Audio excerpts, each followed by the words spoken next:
ఈ వీడియోలో SBI cash back credit card ఎలా అప్లై చేసుకోవాలో చూద్దాం. ఈ క్రెడిట్ కార్డ్ లో బెనిఫిట్స్ ఏంటంటే 5% క్యాష్ బ్యాక్ వస్తుంది ఆన్లైన్ స్పెండ్స్ మీద, 1% క్యాష్ బ్యాక్ వస్తుంది ఆఫ్లైన్ స్పెండ్స్ మీద.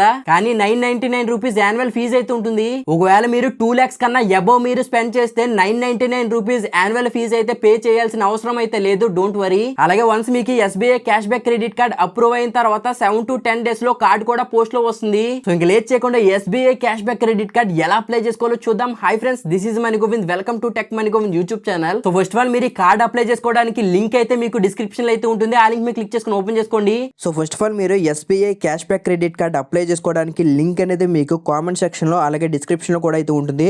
సో ఫస్ట్ మీరు ఆ లింక్ మీద క్లిక్ చేసుకుని ఓపెన్ అయితే చేసుకోండి. సో వన్స్ మీరు ఓపెన్ చేసుకోగానే మీకు ఈ విధంగా ఇంటర్ఫేస్ అయితే వస్తుంది. అండ్ కింద మీకు స్టార్ట్ అప్లై జర్నీ అండ్ కింద మీకు రిట్రీవ్ అప్లికేషన్ అని మీకు 2 ఆప్షన్స్ అయితే ఉంటాయి. సో ఈ రిట్రీవ్ అప్లికేషన్ అన్న ప్రాసెస్ మీకు ఎందుకు యూజ్ అవుతుందంటే, ఒకవేళ మీ యొక్క అప్లికేషన్ అనేది ఎక్కడైనా ఆగిపోయింది అనుకోండి, సో ఈ ఆప్షన్ ద్వారా మీ అప్లికేషన్ ఎక్కడ ఆగిపోయిందో అక్కడ నుంచి మీరు మళ్ళీ కంటిన్యూ అయితే చేసుకోవచ్చు. సో గుర్తు పెట్టుకోండి, మీ అప్లికేషన్ ఎక్కడ ఆగిపోయినా సరే సేమ్ లింక్ మీద క్లిక్ చేసుకుని కింద మీకు రిట్రీవ్ అప్లికేషన్ అన్న ఆప్షన్ మీద క్లిక్ చేసుకుని మీ డీటెయిల్స్ ఎంటర్ చేసుకుని మీ సేమ్ అప్లికేషన్ ఎక్కడ ఆగిపోయిందో అక్కడ నుంచి మీరు కంటిన్యూ అయితే చేసుకోవచ్చు. సో నేను ఈ ఆప్షన్ గురించి ఎందుకు ఇలా చెప్తున్నానంటే, ఎస్బీఐ సర్వర్స్ గురించి తెలిసిందే కదా, సో ఎప్పుడు ఆగిపోతాయో ఎప్పుడు వర్క్ అవుతాయో తెలియదు కదా, సో అందుకే నేను ఇంతలా అయితే చెప్తున్నాను. సో ఫస్ట్ ఆఫ్ ఆల్ మీరు లింక్ ఓపెన్ చేసుకున్న తర్వాత కింద మీకు స్టార్ట్ అప్లై జర్నీ అని ఉంటుంది. సో దాని మీద అయితే క్లిక్ చేసుకోండి. సో వన్స్ మీరు క్లిక్ చేయగానే ఇక్కడ మీకు 3 steps అయితే కనిపిస్తాయి. సో ఈ 3 steps మీరు కంప్లీట్ చేస్తే మీకు క్రెడిట్ కార్డ్ కి అప్లికేషన్ అయితే సబ్మిట్ అయిపోయినట్టే. సో ఈ 3 steps లో ఫస్ట్ స్టెప్ లో వచ్చేసి మీ యొక్క పర్సనల్ డీటెయిల్స్ ఇవ్వాలి, అండ్ సెకండ్ స్టెప్ లో వచ్చేసి మీ యొక్క ప్రొఫెషనల్ డీటెయిల్స్ ఇవ్వాలి,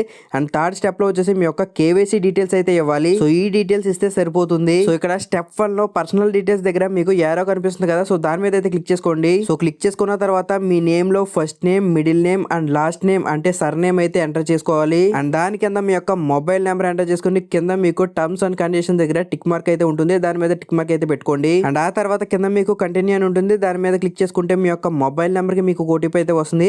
ఆ ఓటీపీ తీసుకొచ్చి మీరు ఇక్కడ ఎంటర్ చేసుకుని కింద మీకు కన్ఫర్మ్ ఓటీపీ అని ఉంటుంది, దాని మీద క్లిక్ చేసుకోండి. అండ్ ఆ తర్వాత ఇక్కడ మీరు మీ దగ్గరలో ఉన్న సిటీ నేమ్ అయితే మీరు ఇక్కడ ఎంటర్ చేయండి. సో వన్స్ మీరు ఎంటర్ చేసుకున్న తర్వాత కింద మీకు కన్ఫర్మ్ సిటీ అని ఉంటుంది, దాని మీద క్లిక్ చేసుకోండి. సో క్లిక్ చేసుకున్న తర్వాత నెక్స్ట్ ఇక్కడ మీ యొక్క పాన్ కార్డ్ నెంబరు అండ్ మీ యొక్క డేట్ ఆఫ్ బర్త్ అయితే ఎంటర్ చేసుకుని కింద మీకు కన్ఫర్మ్ అని ఉంటుంది, దాని మీద క్లిక్ చేసుకోండి. సో వన్స్ క్లిక్ చేశాక తర్వాత పేజ్ లో మీ యొక్క మదర్ నేమ్ అండ్ మీ యొక్క ఈమెయిల్ ఐడి అయితే ఎంటర్ చేయాలి. అండ్ ఆ తర్వాత కింద మీకు రిఫరల్ కోడ్ అని ఉంటుంది, అదేం మీరు ఎంటర్ చేయని అవసరం లేదు, దాన్ని ఖాళీగా అయితే వదిలేయండి. అండ్ ఆ తర్వాత కింద మీకు ఒక టిక్ బాక్స్ అయితే ఉంటుంది, దాని మీద టిక్ పెట్టుకుని కింద మీకు ఇక్కడ కంటిన్యూ టు స్టెప్ 2 అని ఉంటుంది, దాని మీద క్లిక్ చేసుకోండి. సో వన్స్ క్లిక్ చేయగానే ఈ సెకండ్ స్టెప్ లో ఫస్ట్ వచ్చేసి మీ యొక్క పర్సనల్ డీటెయిల్స్ అయితే మీరు సెలెక్ట్ చేసుకోవాల్సి ఉంటుంది. సో అందులో ఫస్ట్ వచ్చేసి మీ యొక్క ఎంప్లాయ్మెంట్ టైప్ అయితే మీరు సెలెక్ట్ చేసుకోవాల్సి ఉంటుంది. అంటే మీరు salaried person, self employed person and retired person అనేది మీరు సెలెక్ట్ అయితే చేసుకోవాల్సి ఉంటుంది. సో వన్స్ మీరు సెలెక్ట్ చేసుకున్న తర్వాత కింద మీకు కంటిన్యూ అని ఉంటుంది, దాని మీద క్లిక్ చేసుకోండి. సో వన్స్ క్లిక్ చేశాక తర్వాత మీరు ఇక్కడ మీ యొక్క కంపెనీ నేమ్ అయితే ఎంటర్ చేసుకోవాలి. సారీ వీడియో మధ్యలో వచ్చినందుకు. కంటెంట్ నచ్చి వర్త్ అనిపిస్తే ఛానల్ ని సబ్స్క్రైబ్ అయితే చేసుకోండి.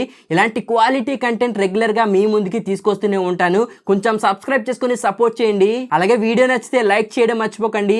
అండ్ కింద మీ యొక్క డిజిగ్నేషన్ అయితే మీరు ఎంటర్ చేయాలి. సో ఒకవేళ మీరు సెల్ఫ్ ఎంప్లాయిడ్ పర్సన్ సెలెక్ట్ చేసుకుంటే ఇక్కడ మీరు కంపెనీ నేమ్ దగ్గర మీ బిజినెస్ నేమ్ అయితే ఎంటర్ చేయండి. అండ్ డిజిగ్నేషన్ దగ్గర మీరు ఓనరా పార్ట్నర్ అనేది మీరు ఎంటర్ చేయండి. సో వన్స్ ఇవి ఎంటర్ చేసిన తర్వాత కింద మీకు కంటిన్యూ అని ఉంటుంది, దాని మీద క్లిక్ చేసుకోండి. సో వన్స్ క్లిక్ చేసుకున్నాక ఈ పేజ్ లో మీ యొక్క అడ్రస్ అయితే మీరు ఎంటర్ చేసుకుని కింద మీకు కంటిన్యూ టు స్టెప్ 3 అని ఉంటుంది, దాని మీద క్లిక్ చేసుకోండి. సో క్లిక్ చేసుకున్నాక తర్వాత పేజ్ లో ఇక్కడ కింద మీకు కంటిన్యూ టు డిజి లాకర్ అని ఉంటుంది, దాని మీద క్లిక్ చేసుకోండి. సో క్లిక్ చేశాక తర్వాత పేజ్ లో ఇక్కడ మీ యొక్క ఆధార్ కార్డ్ నెంబర్ ఎంటర్ చేసుకుని కింద మీకు ఒక క్యాప్చా కోడ్ అయితే ఉంటుంది, ఆ క్యాప్చా కోడ్ ని పక్కన ఉన్న బాక్స్ లో రీఎంటర్ చేసుకుని కింద మీకు నెక్స్ట్ అని ఉంటుంది, దాని మీద క్లిక్ చేసుకోండి. సో వన్స్ మీరు క్లిక్ చేసుకోగానే మీ యొక్క ఆధార్ కార్డ్ లో ఉన్న అడ్రస్ అయితే మీకు ఇక్కడ కనిపిస్తూ అయితే ఉంటుంది. సో మీరు ఇప్పుడు ప్రెసెంట్ ఆధార్ కార్డ్ లో ఉన్న అడ్రస్ లోనే ఉంటుంటే మీ ఆధార్ కార్డ్ అడ్రస్ అయితే మీరు సెలెక్ట్ చేసుకోండి. సో లేదంటే కింద మీకు మై అడ్రస్ హ్యాస్ చేంజ్డ్ అని ఉంటుంది, దాని మీద టిక్ మార్క్ పెట్టుకుని మీ కొత్త అడ్రస్ కూడా మీరు ఎంటర్ చేసుకోవచ్చు. సో లేదంటే మీరు ఆధార్ కార్డ్ అడ్రస్ కూడా సెలెక్ట్ చేసుకుని కింద మీకు కంటిన్యూ అని ఉంటుంది, దాని మీద క్లిక్ చేసుకోవచ్చు. సో వన్స్ క్లిక్ చేసుకోగానే మీకు ఈ విధంగా కార్డ్ అయితే చూపిస్తుంది. ఇక్కడ మీకు కంటిన్యూ అని ఉంటుంది, కింద దాని మీద క్లిక్ చేసుకోండి. సో వన్స్ మీరు క్లిక్ చేయగానే మీరు ఇక్కడ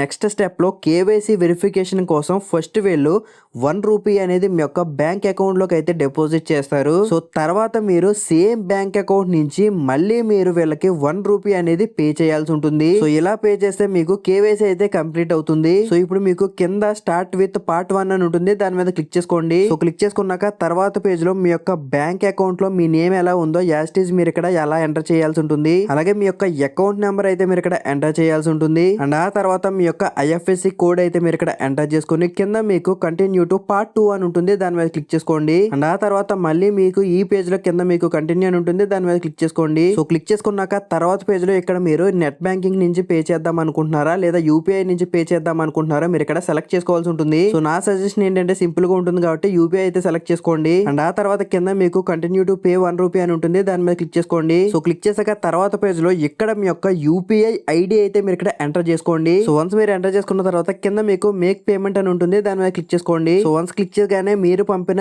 UPI ID కి మీకు ఒక నోటిఫికేషన్ అయితే వెళ్తుంది. సో అక్కడ నుంచి మీరు 1 రూపీ అయితే పే చేయాల్సి ఉంటుంది. సో ఒకవేళ మీరు ఫోన్ పే లో ఉన్న UPI ID ఎంటర్ చేశారనుకోండి, మీకు ఫోన్ పే కి అయితే నోటిఫికేషన్ అయితే వెళ్తుంది, అక్కడ నుంచి మీరు మనీ పే చేయాల్సి ఉంటుంది. సో గుర్తు పెట్టుకోండి, మీకు ఇంతకు ముందు 1 రూపీ బ్యాంక్ అకౌంట్ లో డిపాజిట్ అయినాయి కదా, సో ఆ అకౌంట్ నుంచే మీరు మళ్ళీ 1 రూపీ అనేది పే చేయాల్సి ఉంటుంది. సో వన్స్ మీరు 1 రూపీ అనేది సక్సెస్ఫుల్ గా పే చేయగానే మీకు పేమెంట్ సక్సెస్ఫుల్ అని మీకు ఈ విధంగా అయితే వస్తుంది. ఇక్కడ కింద మీకు కంటిన్యూ అని ఉంటుంది, దాని మీద అయితే క్లిక్ చేసుకోండి. సో వన్స్ క్లిక్ చేసుకోగానే మీకు తర్వాత పేజ్ లో ఈ విధంగా మీకు అప్రూవ్ అయిన క్రెడిట్ కార్డ్ లిమిట్ అయితే మీకు ఇక్కడ కనిపిస్తూ ఉంటుంది. అండ్ కింద మీకు ఇక్కడ annual charges and renewal charges కూడా మీకు కనిపిస్తూ ఉంటాయి. సో నేను ఆల్రెడీ చెప్పాను కదా, ఈ యాన్యువల్ చార్జెస్ అనేవి మీకు ఫస్ట్ ఇయర్ అయితే ఉండవు. సో సెకండ్ ఇయర్ నుంచి మాత్రం మీకు యాన్యువల్ ఫీజు అయితే ఉంటుంది. సో మీరు 1 ఇయర్ లో 2 lakhs కన్నా ఎక్కువ అమౌంట్ అనేది యూజ్ చేశారనుకోండి, మీకు యాన్యువల్ చార్జెస్ కూడా ఉండవు. సో ఇక్కడ మీకు వచ్చిన క్రెడిట్ లిమిట్ కి అండ్ మీ యొక్క చార్జెస్ కి మీరు ఓకే అనుకుంటే ఇక్కడ కింద మీకు I agree fees and terms and conditions అని ఉంటుంది. సో దాని మీద టిక్ మార్క్ అయితే పెట్టుకోండి. సో పెట్టుకుని కింద మీకు కంటిన్యూ అని ఉంటుంది, దాని మీద క్లిక్ చేస్తే మీ యొక్క మొబైల్ నెంబర్ కి మీకు మళ్ళీ OTP అయితే వస్తుంది. ఆ OTP తీసుకొచ్చి మీరు ఇక్కడ ఎంటర్ చేసి కింద మీకు కంటిన్యూ అని ఉంటుంది, దాని మీద అయితే క్లిక్ చేసుకోండి. సో క్లిక్ చేసాక తర్వాత మీకు 0 నుంచి 100% కంప్లీట్ అయ్యే మీకు ఒక టైమర్ అయితే కనిపిస్తుంది. సో 100% టైమర్ అనేది కంప్లీట్ అయిన తర్వాత మీ యొక్క వర్చువల్ డెబిట్ కార్డ్ అయితే మీకు కనిపిస్తూ అయితే ఉంటుంది. సో వన్స్ మీకు వర్చువల్ డెబిట్ కార్డ్ కనిపించిన తర్వాత ఆ పేజ్ నుంచే మీరు క్రెడిట్ కార్డ్ పిన్ అయితే సెట్ చేసుకోవచ్చు. అంతేకాదు మీరు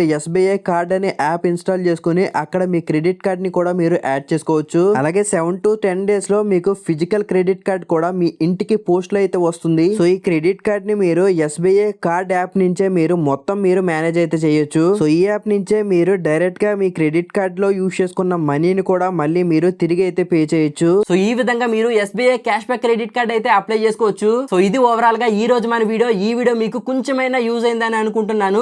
సో మీకు కూడా యూజ్ అయినట్టు అనిపిస్తే ఛానల్ ని సబ్స్క్రైబ్ అయితే చేసుకోండి.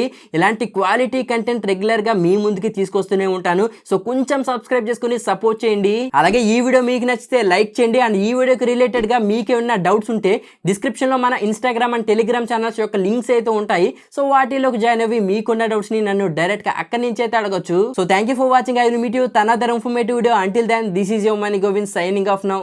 జై హింద్.